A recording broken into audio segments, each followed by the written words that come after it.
I'm Maria Serrao from Angel Stadium, and here's your Playing the Field Extra.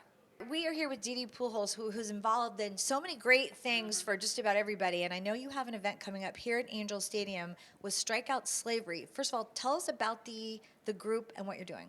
So Strike Out Slavery is a campaign. It's just a prevention and awareness education for the issues of human trafficking.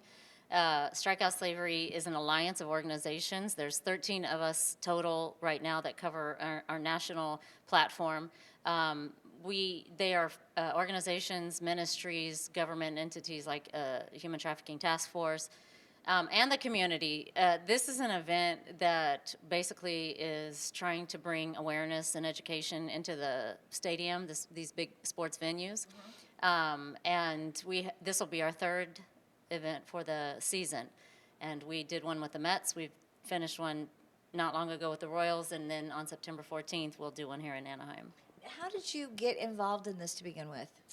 So in 2016, I kind of felt called to just go, I don't know, something grabbed my attention with the issues of human trafficking. Anybody who knows Albert and I know that Down syndrome and Dominican Republic have kind of been our space, Right. close to our heart.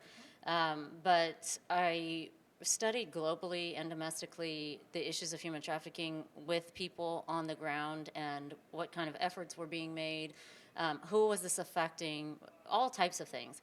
And I couldn't just not do anything about it. So obviously, one of the biggest resources for Albert and I is our platform. Sure. So I wanted to go to Major League Baseball and find out if they were doing anything about it, and they were not at the time. This is back in 2016. And so it's a longer story, but the short version is that I decided to bring it back here and model an effort in one stadium. So being able to show how effective, prevention education can be in a venue like this, and how you can share this really important information in a palatable way, Yeah. but also in a powerful way. Because if you don't understand human trafficking, you oftentimes think it's like only sex trafficking, it's only young people. You don't really know the full capacity of human trafficking until you start to really educate yourself. And so that's what we're trying to give the fan base, and the community an opportunity to do. And I think a lot of people think it's not in our country. It's in other places, but it's not here, which is not the truth. That is not the truth. And if you peel back the layers of your life, enough, you will find in some kind of way, somewhere along the line, we have some direct line to human trafficking or indirect line to human trafficking. But the best thing to do is really to become aware of it so that we can educate first our homes, the people inside our homes, our workplace employment, our space, and then also our communities. Who are our churches, our local groups that we're a part of.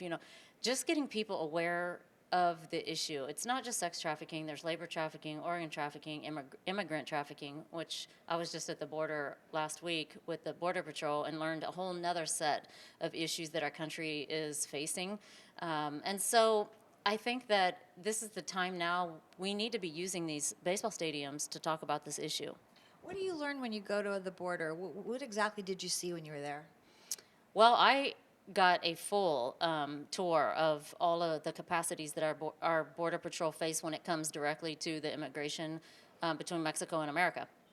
One of the interesting points I'll just give for an example that I learned, I went in the facilities where they're holding people when they get caught crossing the border. Right. And, saw the whole thing. They are being well cared for. Good. One of the most disappointing things was to find out how poorly it was being reported on of how things were happening there.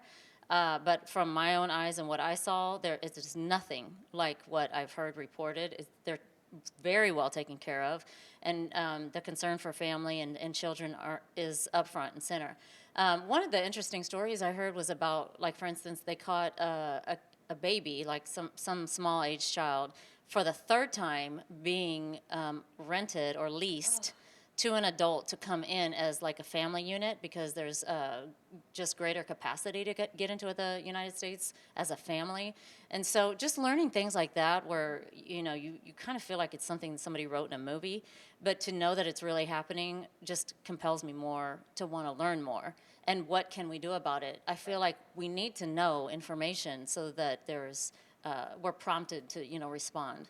You and Albert are an inspiration with everything that you're involved in. You just want to help. Do you wake up thinking about things? You must. Yeah, I have a problem. I'm addicted to, I really feel like when I see something, I want to be able to find a way to help fix it. And even if it's not me directly, maybe somebody in my circle of people or somebody I know can know somebody else. I mean, we're just a few people away from being able to help in a certain space. And so strikeout slavery is one of those opportunities where baseball is like no other sport on the planet. It's 162 baseball games, millions of people packing stadiums across this country. That is significant. And so being able to use these platforms where, hey, if the people aren't going to go look for the information, we'll meet the people where they are, even if it's in a sporting arena.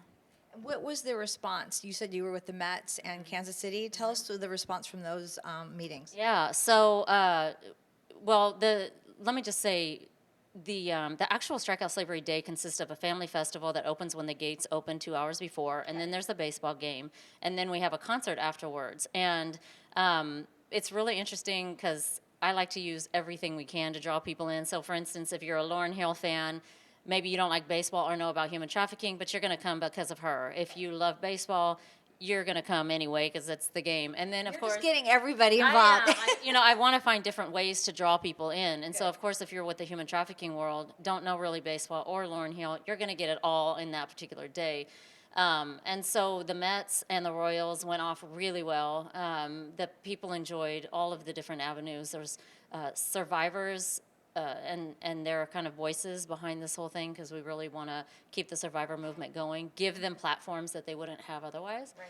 And so, the response has been awesome. The one of the reasons why I decided to do this at this level is because these organizations are fighting for years, on the front lines, trying very, very hard to keep people safe, to rescue people, to rehabilitate them, and to get them back in workforce. And sometimes I feel like, hey, if none of them had an opportunity to be in a platform like a stadium, let's give that to them. And so that was what we've designed with Strikeout Slavery. So the ultimate goal of this movement really is that it would be in all 30 baseball stadiums.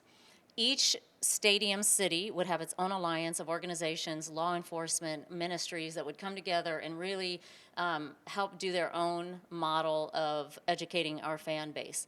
And so that is my goal. StrikeOutSlavery.com is where people can definitely find out more and how to get involved.